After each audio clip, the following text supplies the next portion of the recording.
할렐루야. 주일 3부 예배에 오신 여러분을 주님의 이름으로 환영합니다. 제가 기도하고 찬양으로 예배를 시작하겠습니다. 하나님 아버지 감사합니다. 오늘도 우리에게 복된 주일을 허락하여 주셔서 하나님을 예배할 수 있게 해주시면 너무나 감사드립니다. 하나님 아버지, 코로나가 다시 심해져서 이 자리에서 함께 예배드리지 못하는 성도님들도 있으시지만 각자 있는 자리에서 우리의 삶의 주인 되시고 우리의 예배를 받으시는 하나님께 우리의 마음을 다하여서 하나님을 예배할 수 있게 하여 주시옵소서. 한 주간 우리가 살면서 지었던 모든 죄악들을 하나님께 회개하게 하여 주시고 이 시간 예배 가운데 임재하시는 하나님을 기대하는 마음으로 우리가 예배를 드릴 수 있게 하여 주시옵소서. 감사드리며 살아계신 예수님 이름으로 기도드립니다. 아멘.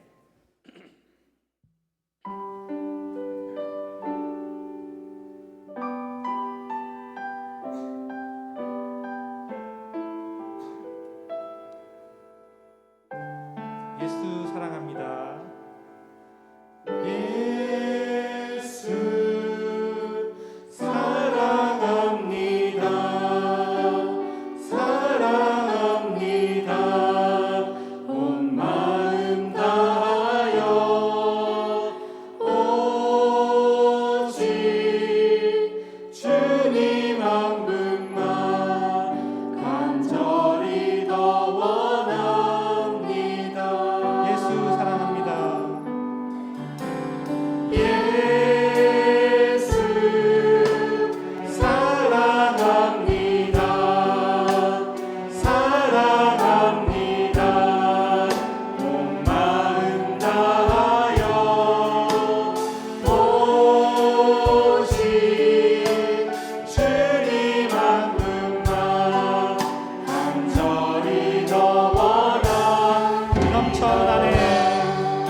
하늘 위에 주님밖에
오직 한 가지 그 진리를 빛내 주는 나의 힘이요 주는 나의 힘이요 주는 나의 힘이요 영원히 주는 내게 주는 나의 힘이요 주는 나의 힘이요 주는 나의 힘이요 영원히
아버지 사랑 내가 노래해.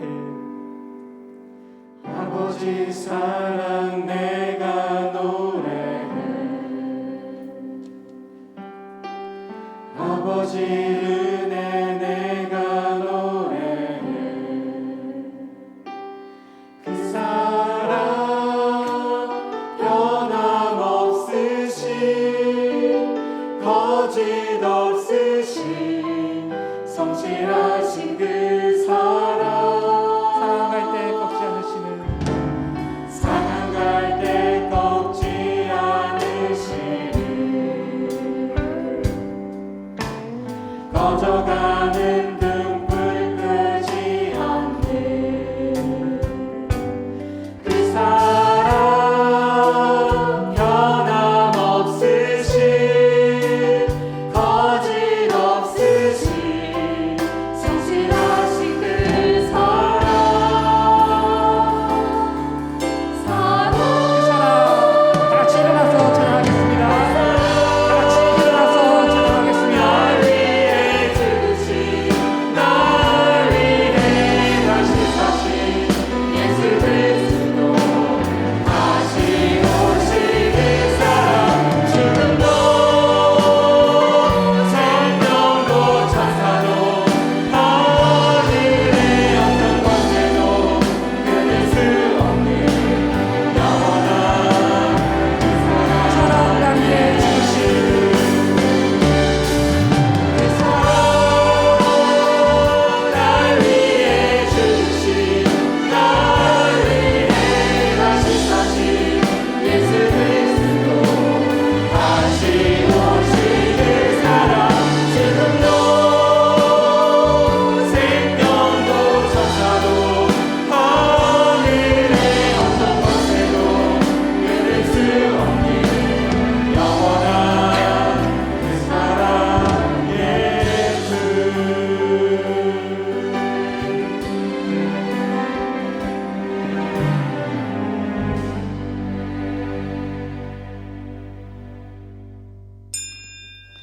하나님은 영이시니 예배하는 자가 영과 진리로 예배할지니라. 아멘.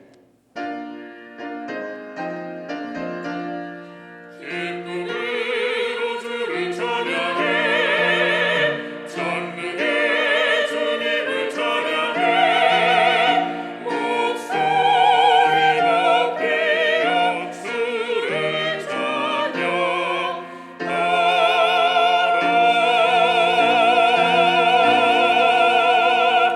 신앙 고백합니다. 나는 전능하신 아버지 하나님 천지의 창조주를 믿습니다. 나는 그의 유일하신 아들 우리 주 예수 그리스도를 믿습니다. 그는 성령으로 잉태되어 동정녀 마리아에게서 나시고 본디오 빌라도에게 고난을 받아 십자가에 못 박혀 죽으시고 장사된 지 사흘 만에 죽은 자 가운데서 다시 살아나셨으며 하늘에 오르시어 전능하신 아버지 하나님 우편에 앉아 계시다가 거기로부터 살아있는 자와 죽은 자를 심판하러 오십니다. 나는 성령을 믿으며 거룩한 공교회와 성도의 교제와 죄를 용서받는 것과 몸의 부활과 영생을 믿습니다. 아멘. 한 주간의 삶을 돌아보며 참회의 기도를 드리겠습니다.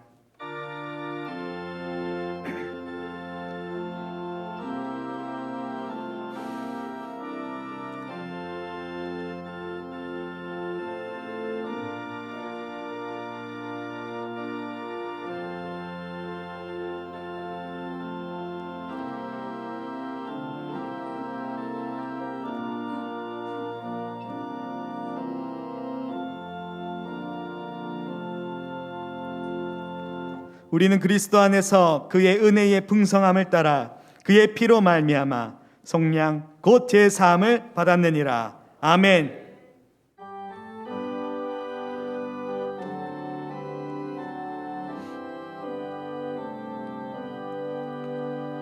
모든 영광을 하나님께 모든 영광을 하나님께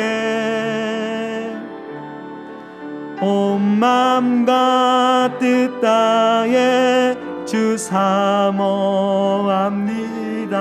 모든 영광을 하나님께.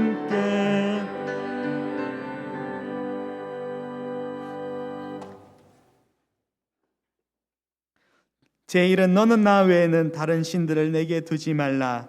제2는 너를 위하여 새긴 우상을 만들지 말고 또 위로 하늘에 있는 것이나 땅에 있는 것이나 땅 아래의 물속에 있는 것에 어떤 형상도 만들지 말며 그것들에게 절하지 말며 그것들을 섬기지 말라. 제3은 너는 내 하나님 여호와의 이름을 망령되게 부르지 말라. 제4는 안식일을 기억하여 거룩히 하게 지키라.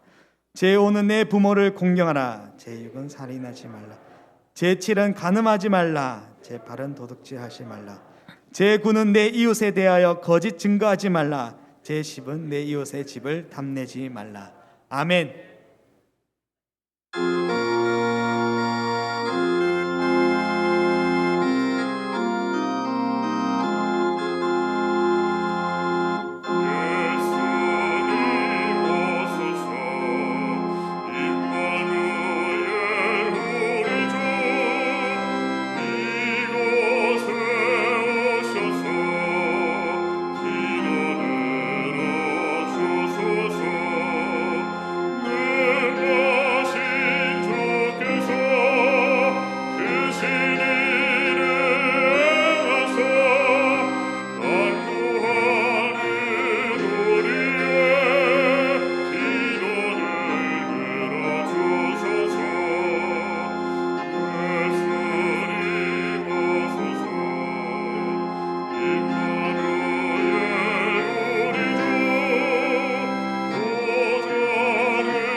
알파와 오메가요 처음과 나중 되시며 시작과 끝이 되시는 하나님 아버지, 영원히 죄악으로 인하여 죽었던 저희들을 살려주시고 한 해를 마무리하는 12월 첫 주를 맞이하여 기쁨과 사랑이 넘치는 거룩한 예배 자리로 인도하여 주심을 감사드립니다. 2020년 한 해 동안 코로나로 인하여 어렵고 힘든 상황 속에서도 저희들의 마음속에 살아 역사하여 주시고 건강한 믿음 생활을 지킬 수 있도록 이끌어 주신 주님의 사랑과 은혜에 감사드립니다. 남은 한 달 동안 유중의 미를 거두어 하나님 아버지께 영광을 돌리기 원합니다. 주님의 자녀로서 그리고 참된 그리스도인으로서 살아왔는지를 돌아보게 하시고 그 중심을 붙잡아 주시어 2021년을 하나님의 권능을 믿고 담대하게 시작할 수 있도록 이끌어 주옵소서. 지금 우리는 대강절을 보내고 있습니다. 예수님 탄생을 기다리는 우리 모두가 되게 하시고 믿음으로 함께하는 모든 성도님들에게 더욱 따뜻한 마음을 허락하여 주셔서 주님의 마음으로 이웃을 사랑하게 하옵소서. 부족하고 나약하여 고통스러운 순간들을 세상적인 방법으로 해결하려 했던 우리의 허물을 용서하여 주옵소서. 사랑의 주님, 우리 교회가 주님이 주신 믿음으로 이웃을 더욱 사랑으로 품게 하시고 이웃을 더욱 열심히 섬기게 하옵소서. 12월 3일은 대학 입학 수학 능력이 실시되었는데 수험생 모두가 원하는 점수가 다 나와 원하는 대학에 입학하여 하나님께 크게 쓰임받고 부모님께 효도 잘하며 교회의 기둥 같은 일꾼들이 다 되게 하여 주옵소서. 우리 교회와 온 세계가 코로나 바이러스로 인하여서 고통받고 있는데 지혜롭게 극복하게 하시고 코로나가 빨리 종식되게 하옵소서. 이 시간은 할렐루야 찬양대가 천상의 선율로 신금을 울리는 찬양을 부를 텐데 부르는 자나 듣는 자가 피차 은혜 만들게 하시고 우리들 마음속에서 찬양이 끊이지 않게 하옵소서. 이 시간 단회에 세우신 목사님을 특별히 사랑하여 주시어 선포되는 말씀마다 놀라운 능력으로 저희들을 은혜 받는 귀한 시간이 되게 하시고 한 해를 잘 마무리할 수 있는 귀한 시간으로 인도하여 주옵소서. 이 시간에도 교회의 부흥과 성장을 위해 이름도 빛도 없이 봉사하는 손길들이 많이 있는데 우리 주님께서 일일이 찾아가 축복하여 주옵소서. 전능하신 하나님께서 홀로 영광 받으시길 바라며 이 시간 드린 기도가 나의 원대로 마옵시고 아버지의 원대로 하옵소서. 예수 그리스도의 이름으로 간절히 기도드리옵나이다. 아멘.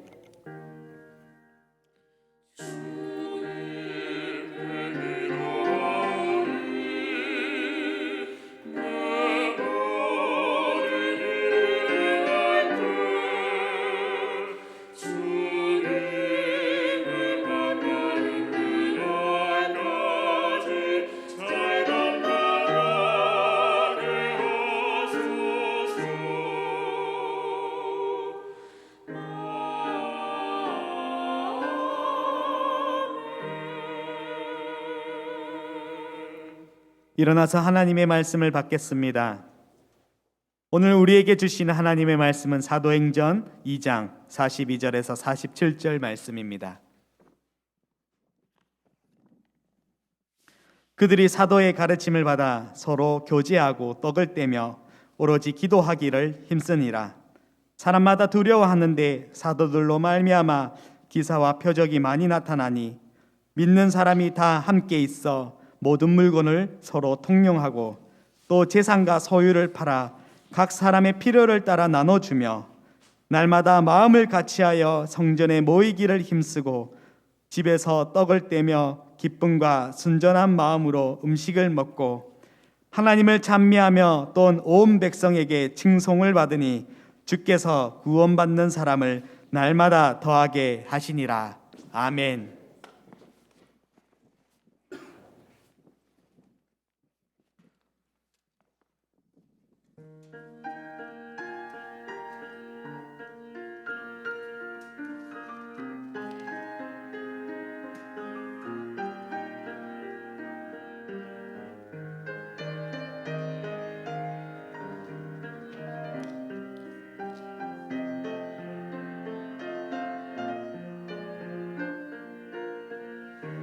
참 좋으신 주님 귀한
아멘, 아멘.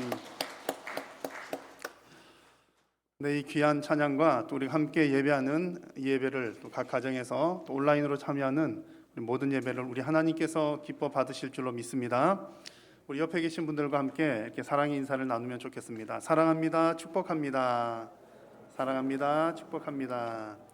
침 튀지 않게 살살 인사하시면 되겠습니다. 네, 교회 소식을 전해드리겠습니다. 다음 주일에는 그동안 직분을 받아서 수고하고 또 많이 헌신하셨던 우리 직원 은퇴식과 또 새로이 또 직분을 받는 직원 임직식이 있습니다.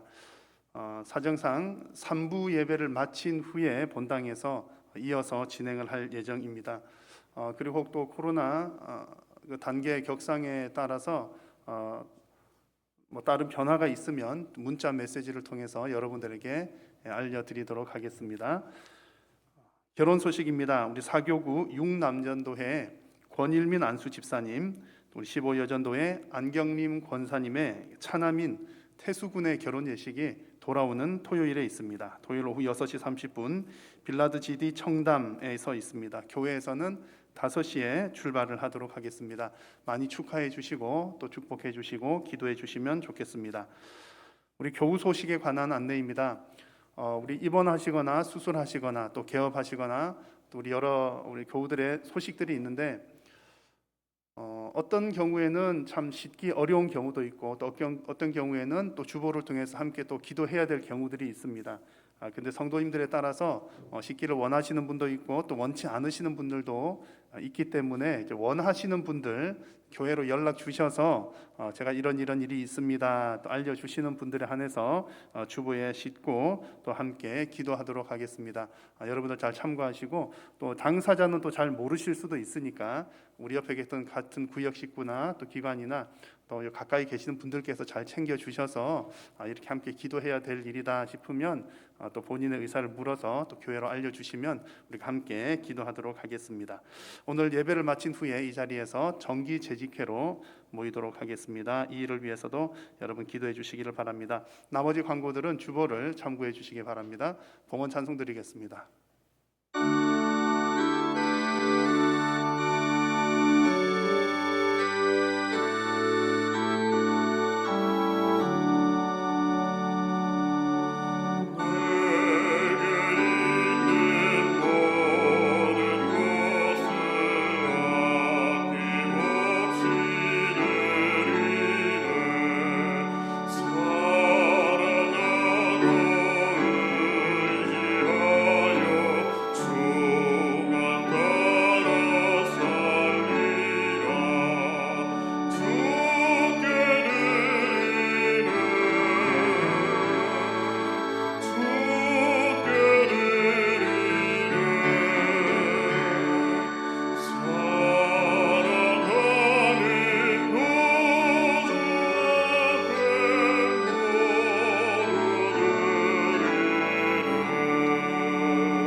오늘도 살아계신 성삼위 하나님 앞에 예배하게 하심을 감사합니다. 오늘 드리는 이 예배를 통하여 살아계신 하나님을 인격적으로 만나는 시간이 되게 하여 주시고 마음과 정성을 다하여 주님을 예배할 때에 하나님 하늘 문을 여시고 하늘의 신령한 복으로 우리 모든 성도님들에게 충만하게 채워 주옵소서. 오늘도 예배의 자리로 나오면서 주님 주신 은혜에 감사한 마음으로 귀한 예물을 주님 앞에 올려드립니다. 하나님 앞에 드려진 물질들이 그 쓰이는 곳곳마다 영혼 구원, 생명 구원 위하여 귀하게 쓰임 받도록 도우시고 하나님의 나라와 주님의 몸된 교회가 더욱더 거룩하고 건강하게 세워져 가게 하여 주옵소서. 하나님 드리는 손길들 위에 복 주시고 더욱더 풍성하게 나눌 수 있도록 심을 수 있는 씨앗과 생활에 필요한 물질을 하나님 부족함이 없이 공급하여 주옵소서. 오늘도 하나님 앞에 예배하면서 간절한 기도의 제목들을 가지고 나아갑니다. 주님, 무엇보다도 이 코로나19로 인하여서 우리 육신적으로 또한 영적으로 물질적으로 어려움 당하는 성도님들과 우리 이웃들을 주님 위로하여 주시고 속히 모든 어려움들이 해결될 수 있도록 하나님 은혜 베풀어 주옵소서. 또한 사랑하는 성도님들이 간절히 기도하는 기도의 제목들 가운데 무엇보다도 우리 모든 가족들이 예수님 믿고 구원받기를 간절히 소원합니다. 우리 가족들 가운데 아직 예수님 믿지 않는 가족들이 있다면 하나님 믿음을 선물로 허락하여 주시어서 우리 온 가족들이 예수님 믿고 천국 백성으로 살게 하여 주옵소서. 특별히 우리 자녀들에게 믿음이 잘 전수가 되어서 자녀 대대손손 믿음의 대가 끊어지지 아니하는 반석 위에 세운 믿음의 명가들이 다 되게 하여 주옵소서. 오늘도 하나님의 말씀을 받을 때에 성령님 조명하여 주시고 우리의 마음밭들을 옥토와 같은 마음밭들로 주님 만들어 주시어서 하나님의 말씀을 받고 30배, 60배, 100배 열매 맺는 우리의 신앙이 다 되게 하여 주옵소서. 예배 남은 시간도 성삼위 하나님께서 홀로 영광 받아 주시옵기를 간절히 비오며 예수님의 이름으로 기도드립니다. 아멘. 여러분 잘 지내고 계십니까? 코로나 중에도 강건하시기를 바라고 정말 무탈하시기를 간절히 기도하고 있습니다. 제가 아마 늘 우리 성도님들을 위해서 기도를 하지만 올해가 지금 이 시즌이 정말 성도님들을 위해서 간절히 기도하는 최고의 절정기인 것 같습니다. 그래서 여러 가지 어려움들도 있지만 그래도 정말 간절한 마음으로 기도할 수 있다는 것은 또 참 좋은 고마운 기도의 제목인 것 같습니다. 여러분 지금 우리가 여러 가지 삶의 모습들이 변화가 되고 또 사회가 이렇게 바뀌어 가고 있습니다. 또 앞으로도 많은 변화가 있을 것이라고들 많이 예상들을 합니다. 여러분 변화의 물결이 이렇게 세차게 몰아치는 이 시대 가운데 여러분들은 이 변화를 어떻게 맞이하고 계십니까? 여러분들은 변화가 올 때 어떻게 대응하시는지요? 아마 크게 두 부류의 사람들이 있을 겁니다. 하나는 아주 민첩하게 변화가 되는 것을 빨리 캐치를 하셔가지고 변화에 이렇게 편승하는, 변화의 물결에 올라타는 사람들이 있습니다. 빨리 새로운 문화에 적응하시는 분들이 있죠. 그런 분들이 있는가 하면 또 다른 한편으로는 세상이 그렇게 변하는 것, 그러든 말든 나는 내 갈 길 간다, 꿋꿋하게 서 계시는 분들도 계십니다. 이렇게 굳이 나누어 보자면 진보적인 분들과 있을 수 있고요, 또 보수적인 분들이 있을 수 있겠습니다. 자, 여러분 교회는 진보적이어야 할까요? 보수적이어야 할까요? 교회의 역사나 이렇게 환경들을 좀 살펴보면 교회는 이 두 가지 모습이 다 있는 것 같습니다. 때로는 변화를 아주 주도를 해 나가는 때가 있는가 하면 또 때로는 교회는 이것만은 절대로 양보할 수 없어, 아주 보수적으로 또 지킬 것은 지키는 꿋꿋하게 서 있는 모습들도 있습니다. 예를 하나 들어보면 일제강점기 시대의 이야기를 잠시 한번 나누어 볼까 합니다. 일제강점기는 우리가 주권을 잃은 상태지 않습니까? 주권을 잃은 그 상황에서 우리에게는 정말 큰 변화가 필요한 때였습니다. 주권을 회복하는 것이 새로운 변화의 변혁인 것이죠. 주권을 회복하는 그런 상황 가운데에서 우리 사회 각 분야에서 많은 사람들이 노력하고 동참을 하고 일을 했습니다. 그 중심에 기독교인들, 그리스도인들이 그 변화의 중심에 있었습니다. 화면에 보시는 그림은 이제 민족 대표, 대한 독립을 위한 민족 대표 33인이 이제 모여서 회의를 하는 그런 모습인데요. 이 그림에는 아마 4명 정도가 빠져 있습니다. 이 자리에 이제 독립운동을 그 시간대도 하느라고 참여하지 못했던 사람들이 있다고 합니다. 여러분도 숫자를 세실까봐 그림을 빨리 내릴게요. 숫자 세시느라고 이렇게 헷갈리시면 안 되니까요. 그런데 이제 이 그림을 보여드리는 이유는 이 대표 33인 가운데 그리스도인이 16명, 그리고 천도교인, 동학교도가 15명, 불교인이 2명이 있었다고 합니다. 물론 이제 몇 가지 사정들이 있었습니다만 어떻든 기독교인들이 숫자가 제일 많습니다. 33인 중에 가장 많고요. 그런데 이 숫자가 많은 것만이 그게 문제가 아니라 더 중요한 것은 그 당시에 기독교 인구가 1.5% 정도 안팎이었다고 합니다. 1.5% 안팎이었고 또 이제 좀 주도를 해 나가던 천도교 쪽에서는 기독교보다 한 10배 이상의 어떤 교세를 가지고 있었던 거죠. 그러니까 그 규모에 비해서 비율을 따져보면 그리스도인들이 정말 많이 적극적으로 참여를 했다고 할 수 있는 겁니다. 이 대표들만 그런 게 아니라 이제 3일 이제 만세 운동을 하다가 또 앞장선 사람들이 많이 잡혀서 옥에 갇히게 되었는데 감옥에 갇힌 사람들 중에 무려 20%나 되는 사람들이 그리스도인이었다고 합니다. 그러니까 정말 그 민족의 변화, 주권 회복을 위해서 그리스도인들이 최전선에서 뛰었다는 얘기죠. 그 시대에 필요한 우리 민족을 위한 그 변화에 가장 적극적으로 동참했던 사람들이 교회와 성도들이었다는 얘기입니다. 여러분, 우리 성도들이 이런 이때뿐만 아니라 아마 불과 몇십 년 전 얘기만 해도 여러분 다 공감을 하실 텐데요. 우리나라에 이제 기독교가 들어오고 난 이후에 뭐 학교, 병원, 교육 등등, 그리고 특히 문화적인 부분에서도 불과 뭐 한 20-30년 전만 해도 밖에서는 볼 수 없었던 공연이라든지 뭐라든지 그런 것들 다 교회에서 했었잖아요. 했었고 교회를 통해서 교육 뭐 여러 가지 일들이 다 이루어졌었습니다. 자, 성도들이 교회가 이렇게 변화를 적극적으로 주도적으로 이끌어갈 수 있었던 이유는 어디에 있겠습니까? 정답을 딱 말할 수는 없고 뭐 한 가지 이유만 있는 것은 아니겠지만 특히 이 어려운 때에 성도들이 그리스도인들이 앞장을 섰던 이유는 제가 볼 땐 단순한 이유입니다. 그저 그들이 성도답게 살았기 때문입니다. 무슨 얘기냐면 여러분 성경대로 성도답게 살다 보면 나라 사랑할 수밖에 없습니다. 왜냐하면 하나님께서 나를 이 땅에 보내주신 데는 분명한 이유가 있다는 것을 우리는 그 사명을 가지고 있기 때문에 성도들은 다 나라를 사랑하는 사람들이에요. 그리고 우리가 성경대로 성도답게 살다 보면 먼저 앞장서서 희생을 하게 되어 있습니다. 내 몸 먼저 살리는 것이 아니라 내 몸 먼저 희생하는 것이 성경적이고 성도로서의 삶의 모습인 거죠. 그렇게 살다 보니까 먼저 앞장서게 되는 겁니다. 자, 그런데 여러분 제가 말씀드렸다시피 교회는 두 가지 모습이 다 있다고 말씀드렸잖아요. 성도가 성경대로 사는 것은 아주 보수적인 일입니다. 성경은 변함없는, 성경은 늘 그 자리거든요.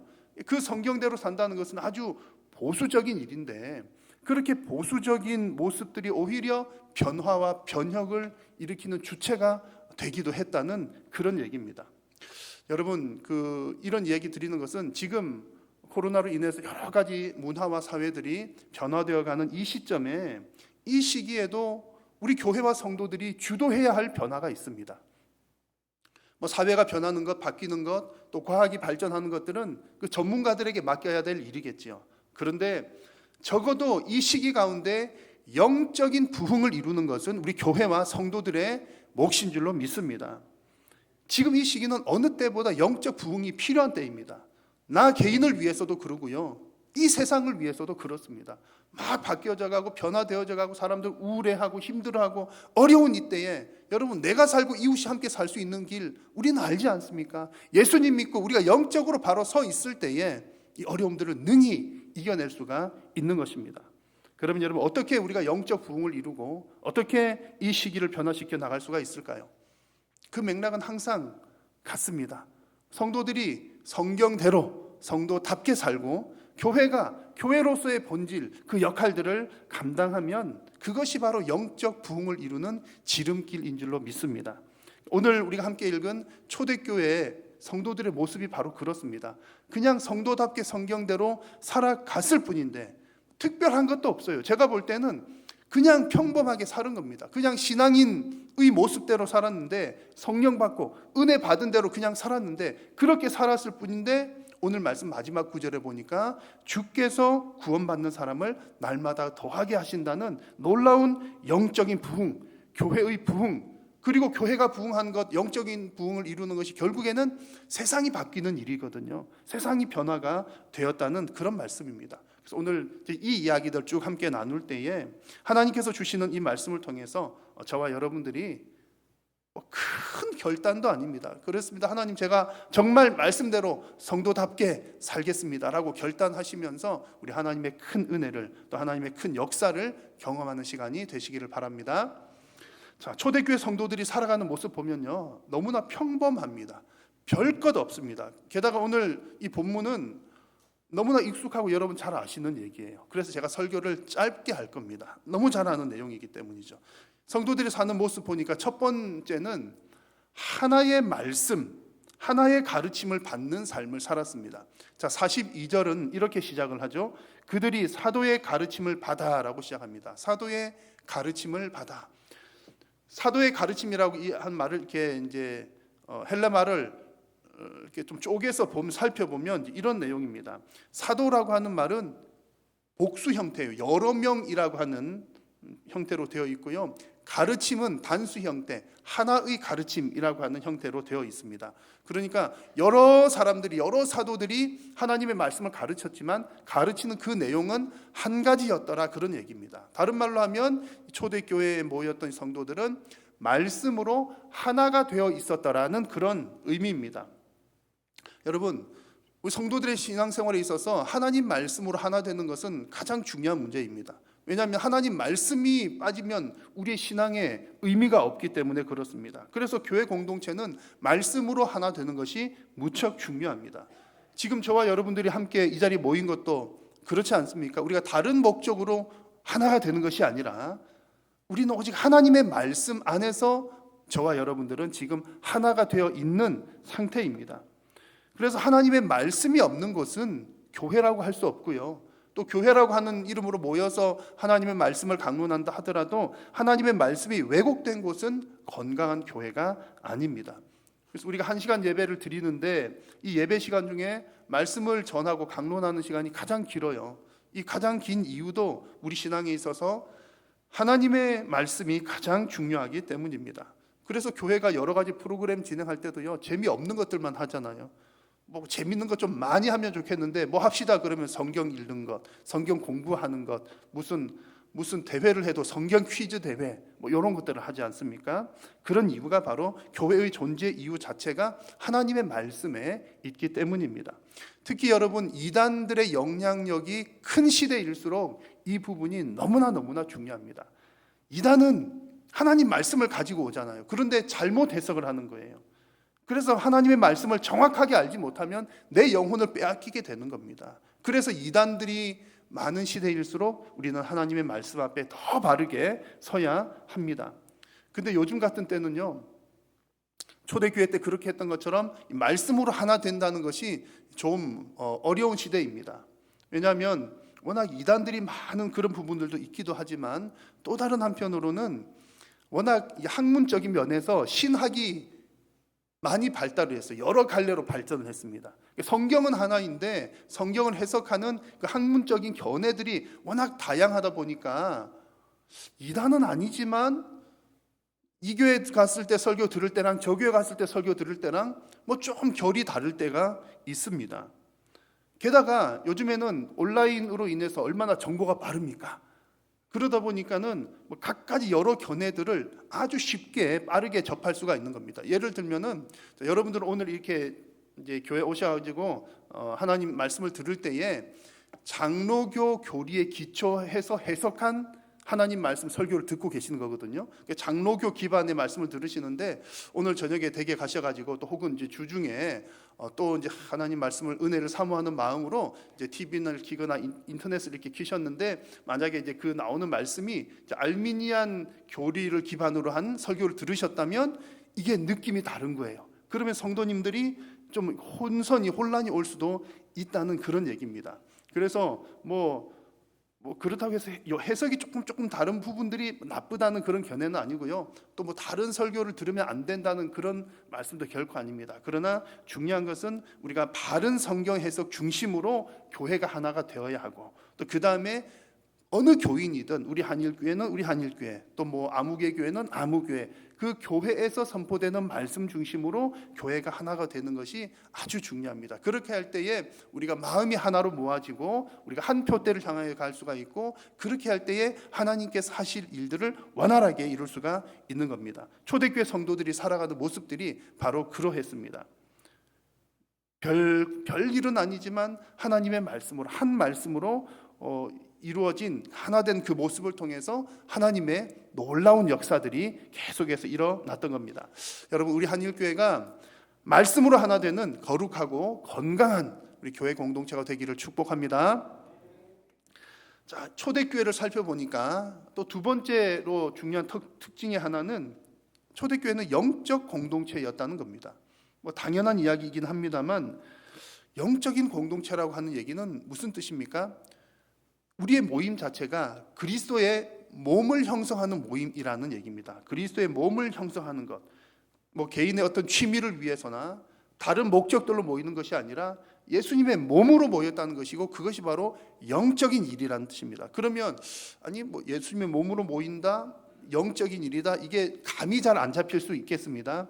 영적인 공동체라고 하는 게 어떤 모습인지 오늘 초대교회 모습을 보면 알 수가 있습니다. 여러분, 복잡하거나 어려운 것 전혀 없습니다. 영적인 공동체가 모여서 한 일을 보십시오. 42절 같이 한번 읽습니다. 그들이 사도의 가르침을 받아 서로 교제하고 떡을 떼며 오로지 기도하기를 힘쓰니라. 아멘.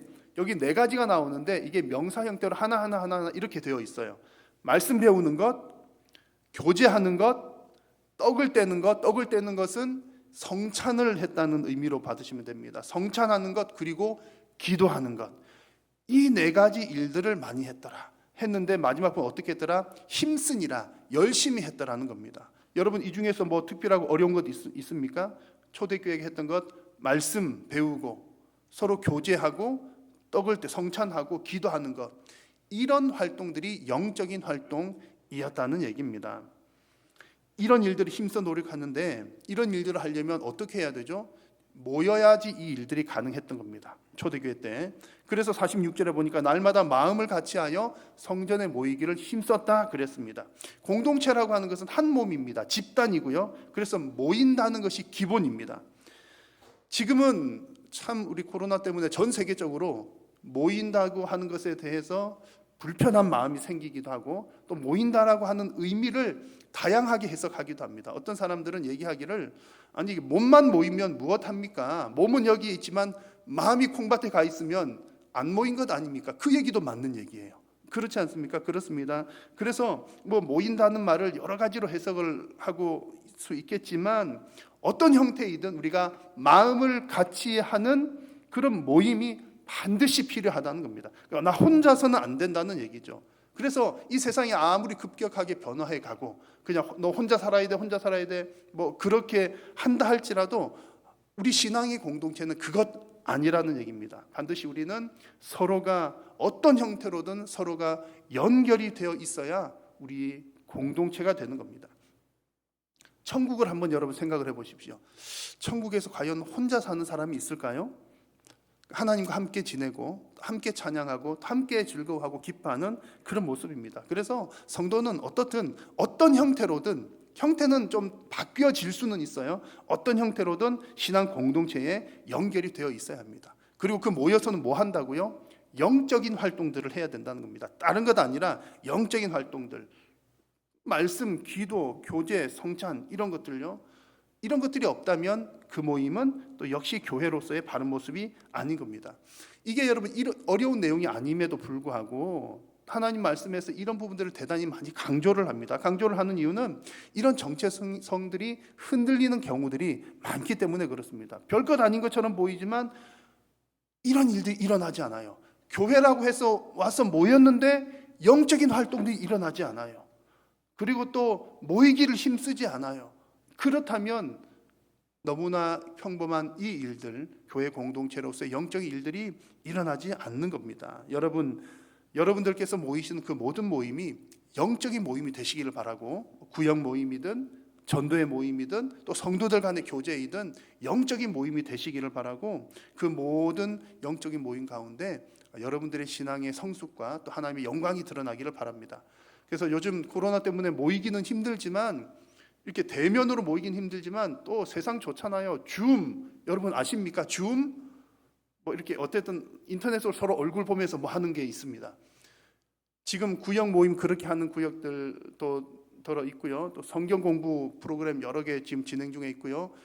다음 주에 우리 임직식을 하는데, 이제 딱 코로나 기간, 우리가 올해도 2월 달에 투표하고 난 그 다음 주부터가 예배가 막 이렇게 대면 예배가 중단이 됐었어요. 그래가지고 교육은 해야 되는데 뭐 어떻게 할까 하다가 그래서 온라인으로 교육을 아마 대략 한 3분의 2 이상은 온라인으로 교육을 했던 것 같아요. 그런데 참여율도 너무 좋았고 너무 적극적으로 참여하시고 아주 유익하게 또 그렇게 했습니다. 그러니까 얼굴은 마주보지 못하지만 말씀으로 그렇게 연결되는 방법들은 얼마든지 있다는 얘기죠. 여러분, 대면하기 어려운 때라 할지라도 어떤 방식으로든 여러분 신앙의 공동체에 연결되어 있으시기를 바랍니다. 여러분 신앙을 스스로 그냥 좋은 마음에 내가 열심히 하면 되지, 여러분 혼자 여러분의 신앙을 지키려고 하지 마시고 신앙 공동체와 함께 우리 믿음의 삼겹줄들과 함께 신앙을 잘 지켜나가셔서 여러분들의 삶이 영적인 삶이 되시고 또 여러분들의 모임들이 영적인 공동체가 다 되시기를 축복합니다. 자, 오늘 성경을 보시면 이 초대교회가 영적인 모임으로 이렇게 모였다고 그랬습니다. 모여서 하는 일들을 보니까 또 귀한 역사가 하나 나타납니다. 자발적인 나눔을 실천하는 모습이 오늘 성경 가운데 나옵니다. 자, 말씀을 한번 같이 읽겠습니다. 믿는 사람이 다 함께 있어 모든 물건을 서로 통용하고 또 재산과 소유를 팔아 각 사람의 필요를 따라 나눠주며. 아멘. 성도님들이 모여가지고 서로의 필요를 채워줬습니다. 또 내 것이라고 하는 생각을 다 버리고 필요한 사람들에게 그것을 흘려 보냈습니다. 이렇게 했더니 나에게도 기쁨이 될 뿐만 아니라 주변의 온 백성으로부터도 칭찬을 받았습니다. 그래서 우리가 뭐 영적인 공동체 모인다 이런 것들이 우리는 영적이고 너희들은 속된 거니까 세상과 단절하는 거야, 그런 게 절대 아니고요. 성도들이 그렇게 살아가니까 세상 사람들이 보기에도 칭찬할 만한 일이 되더라는 얘기입니다. 참 은혜롭고 아름다운 모습입니다. 여러분 아멘이십니까? 아멘 하셨으니까 기왕에 제가 한번 여러분 여쭤볼게요. 오늘 초대교회 보니까 내 거 다 팔아가지고 이렇게 나누어주고 뭐 이렇게 하는 정말 아름다운 모습입니다. 제가 이제 여러분들에게 어느 날 이 말씀을 이렇게 인용해갖고 오늘 자 성경 보십시오. 초대교회 이렇게 은혜로운 모습입니다. 짠 하고서 여러분들에게 자 성도님들 다음 주에 오실 때 여러분 집 다 팔아서 오십시오. 어디 저기 시골에 감춰둔 밭도 다 팔아가지고 우리 서로 나눠 씁시다. 다 가지고 오십시오. 여러분 아멘입니까? 네. 만약 제가 그렇게 한다면 저는 사회주의자나 공산주의자일 겁니다. 여러분 이 땅에 있는 모든 무슨 주의하는 것들은 완벽한 게 하나 없습니다. 우리는 지금 뭐 민주주의 또 무슨 자본주의 어쩌고 뭐 그런 데 살고 있지만 참 좋은 시대에 살고는 있지만 이건 역시 절대로 완전한 거 아닙니다. 그래서 자본주의가 가져온 폐해가 분명히 있어요. 그 뭐 문제가 있다 보니까 이제 그 문제를 파악한 사람들이 이 자본주의 이렇게 해서 안 되겠다. 우리가 이 땅 가운데 정말 유토피아를 만들어 보자. 그렇게 해서 만들어내게 된 게 사회주의, 공산주의 아닙니까? 그런데 또 그게 뜻대로 잘 되나요? 또 그렇지 않습니다. 그래서 오늘 성경 말씀을 보면 얼핏 보면 사회주의랑 비슷하게 보여요. 사회주의 다 내 거 없고 다 내놓고 같이 공동으로 사용하니까 성경 보니까 성경은 사회주의네? 이제 이렇게 보셔서는 안 된다는 얘기입니다. 성경 속에는 모든 면들이 다 있습니다. 기본적으로는 하나님께서 사유재산들을 다 인정하셔요. 다 인정을 하시고 그렇게 살도록 하시고 구역을 나누어 주고 그 개인의 것들을 잘 지킬 수 있도록 오히려 대를 이어서 그것을 잘 보존할 수 있도록 해 주십니다. 그러니까 성경 전체를 보면 무슨 사회주의랑은 또 전혀 상관이 없어요. 그런데 오늘 본문을 보면 또 그런 측면이 있습니다. 서로 나누어 쓰는 면에서는. 그럼에도 불구하고 이제 오늘 이 본문이 사회주의, 공산주의와는 또 다른 결정적인 차이점이 있습니다. 그것은 이 초대교회에 일어난 이 아름다운 모습들은 어떤 국가 권력이나 어떤 조직에 의해서 강요된 것이 아니라 그들이 스스로가 은혜 받고 성령 받으니까 자발적으로 이루어졌던 일이라는 사실이 무척 중요합니다. 그래서 오늘 이 모습 보고서 모두가 다 동의를 하고 그렇게 삽시다 그러면 참 좋은 모습이죠. 그런데 결코 이걸 가지고 지금 이대로 합시다 이렇게 적용할 수는 없다는 얘기입니다. 자, 그럼에도 불구하고 오늘 이 초대교회에 나타났던 이 모습들은 너무나 귀하고 좋아요. 그래서 이 정신만큼은 지금 그대로 가져와야 됩니다. 특히나 요즘 같은 때는 이런 모습들이 더 필요합니다. 자발적인 나눔이 더 필요한 때라는 얘기죠. 왜냐하면 지금 여러분 얼마나 우리 복음의 문이 많이 막혔습니까? 복음을 전하기가 참 어렵게 됐고 또 뭐 만날 수도 없죠. 뭐 할 수도 없죠. 또 만나더라도 그 식당에 가서 이제 식사하면 또 이런 거 세워놓잖아요. 세워놓고 이게 붙어 있더라고요. 대화하지 마세요. 뭐 이렇게 뭐 대화하려고 밥 먹는 거 그런데 어쨌든 만나도 말도 못하지 위험하니까 그런 상황에서 여러분 우리가 지금 어떻게 복음을 전할까요? 그래서 말보다 더 강력하게 하나님의 사랑 또 하나님의 능력, 은혜 보여줄 수 있는 것이 우리의 삶과 행동이라는 겁니다. 초대교회 성도들이 했던 이런 모습들이 지금 우리들에게서 나타난다면 다들 지금 불안한 사회니까 내가 조금이라도 모아놔야지, 더 잘 비축을 해두어야지, 이런 시대 가운데에 담대하고 용감하게 내가 짠 팔아가지고 나누어줬다 이렇게 한번 상상을 해보십시오. 사람들, 세상 사람들이 보고서 깜짝 놀라지 않겠습니까? 아니 저 사람들은 뭐가 저리 배짱이 좋아가지고 저렇게 할까? 아니면 뒤에 숨겨놓은 게 더 많은 엄청난 부자인가? 어쨌든 깜짝 놀랄 겁니다. 여러분 어떤 사람들이 이렇게 할 수 있습니까? 은혜 받고 성령 받은 사람들, 천국에 소망 둔 사람들이 이렇게 할 수 있는 겁니다. 강제적으로 하라는 얘기가 아니라 할 수 있다는 얘기예요. 우리 교회가 카리스 프로젝트를 하면서 계속 나눈 말씀도 그런 얘기입니다. 우리는 카리스를 받은 사람들입니다. 은혜의 카리스를 받은 사람들이니까 그 구제의 카리스로 흘려 보낼 수가 있는 거죠. 받은 게 있으니까 보낼 수 있는 겁니다. 또 그렇게 흘려 보내는 것이 하나님의 뜻이고 하나님께서 원하시는 삶입니다. 여러분 오늘 이 말씀 보니까 이 경제적으로 신체적으로 도움을 필요로 하는 사람들을 위해서 자기 자신의 것을 기꺼이 자발적으로 내어 놓는 삶이 증인들의 삶이요 또 성도들의 합당한 삶입니다. 여러분 이런 일들에 또 기꺼이 헌신하는 여러분들이 다 되시기를 축복합니다. 자, 오늘 우리는 이 초대교회 성도들 그 증인들이 사는 모습들을 함께 이렇게 나눠봤습니다. 너무 단순하지 않습니까? 그냥 하나님 말씀으로 하나가 됐죠. 말씀으로 이렇게 모여가지고 공동체에서 또 모여 사는 일은 말씀 나누는 것, 서로 교제하는 것, 성찬, 예수님께 살아신 대로 예수님의 살이야 피야 성찬 나누는 것, 또 함께 기도하는 것, 그런 일들입니다. 그러다 보니까 자발적으로 내 것 다 내놓아서 서로 나누어 쓰는 그런 삶을 살아갔습니다. 이렇게 살기만 했는데 그냥 뭐 별 것 없이 그냥 이렇게 성경대로 성도답게 살기만 했는데 그 결과는 놀라운 일이 일어나는 겁니다. 47절 말씀 다시 한번 읽어볼까요? 하나님을 찬미하며 또 온 백성에게 칭송을 받으니 주께서 구원받는 사람을 날마다 더하게 하시니라. 아멘. 나는 그냥 성경대로 살았을 뿐이에요. 말씀대로 은혜 받았으니까 감동되는 대로 살았을 뿐인데 그렇게 했더니 주변 사람들이 칭찬을 합니다. 깜짝 놀랐다는 얘기죠. 그냥 저 사람 참 착한 사람이야 그게 아니라 제가 생각할 때는 깜짝 놀란 일입니다. 그러니까 어떤 면에서 보면 그 당시 그 지역 사회가 발칵 뒤집혔다 이렇게 표현할지도 모르겠어요. 깜짝 놀랄 만한 일들, 어떻게 저 사람들 저렇게 할 수 있지? 세상이 바뀌었다는 얘기죠. 더 놀라운 열매는요, 하나님께서 교회의 부흥과 성장을 이루어 주셨다는 얘기입니다. 여러분 각 시대마다 교회가 부흥하고 성장하는 것은 하나님께서 하시는 일입니다. 우리가 뭐 전도하려고 열심히 뛰고 뭐 사람들 불러오고 데려오고 하지만 그 결과는 열매 맺게 하시는 분은 하나님이십니다. 그래서 오늘 본문에서도 분명히 말씀하시기를 주께서 구원받는 사람을 날마다 더하게 하셨다고 말씀을 합니다.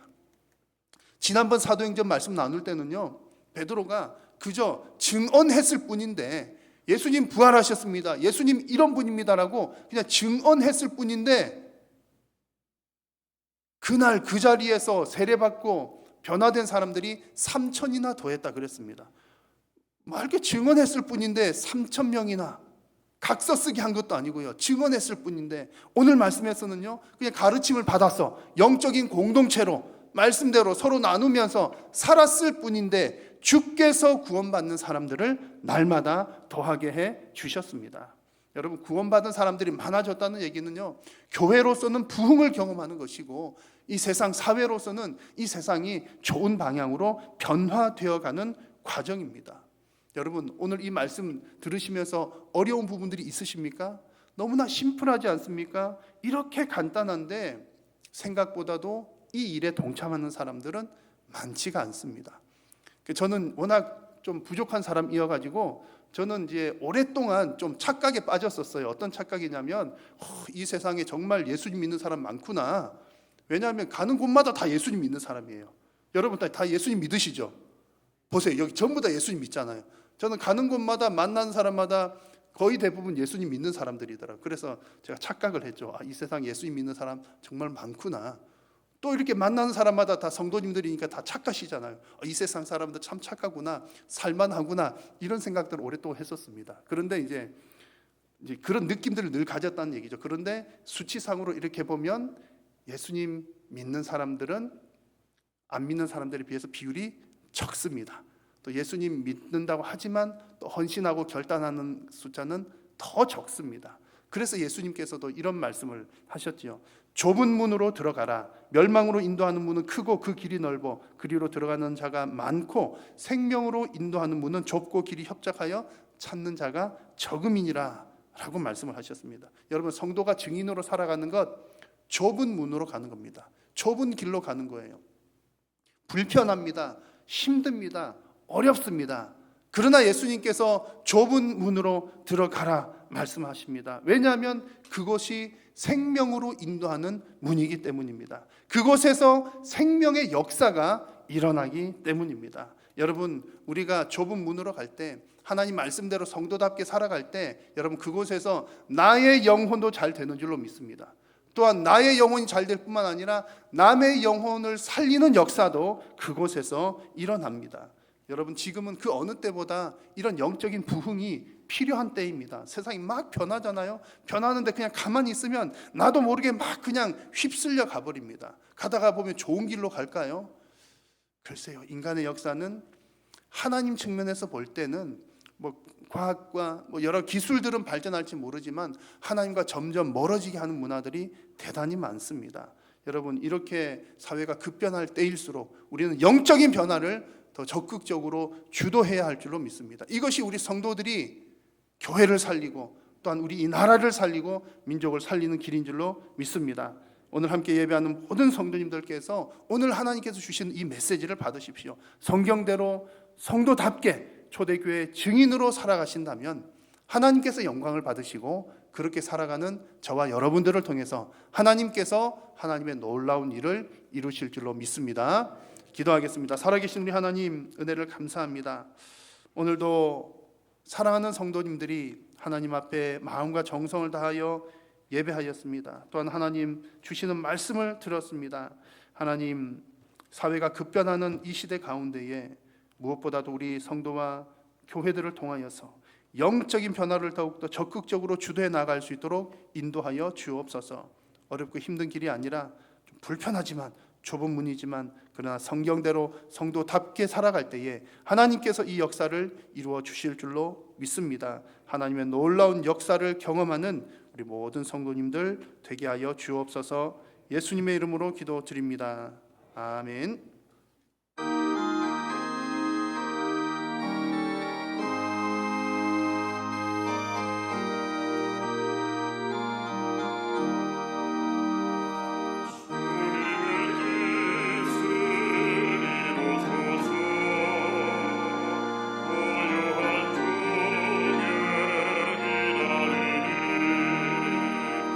지는 것 같은 나의 주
여호와는 내게 복을 주시고 너를 지키시기를 원하며 여호와는 그의 얼굴을 내게 비추사 은혜 베푸시기를 원하며 여호와는 그 얼굴을 내게로 향하여 드사 평강 주시기를 원하노라. 아멘. 주님 주신 참 사랑으로 나아갈지라.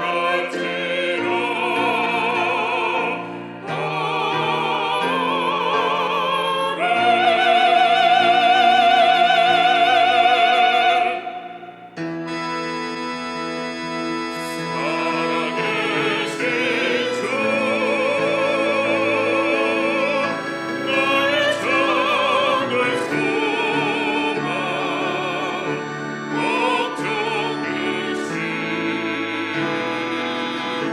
자녀네 사랑의 주님 날 길이 나하리 내버린 삶의 기쁨 내 축복하노니.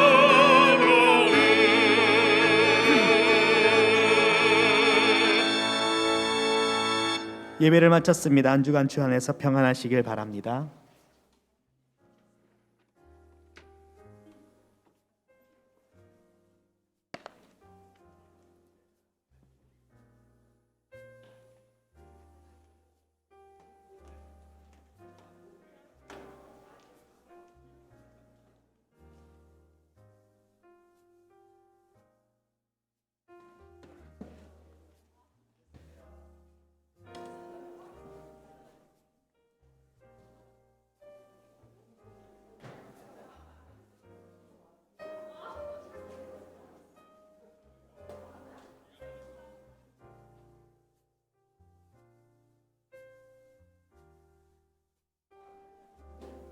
찬송가 220장 함께 찬양하도록 하겠습니다. 찬송가 220장입니다.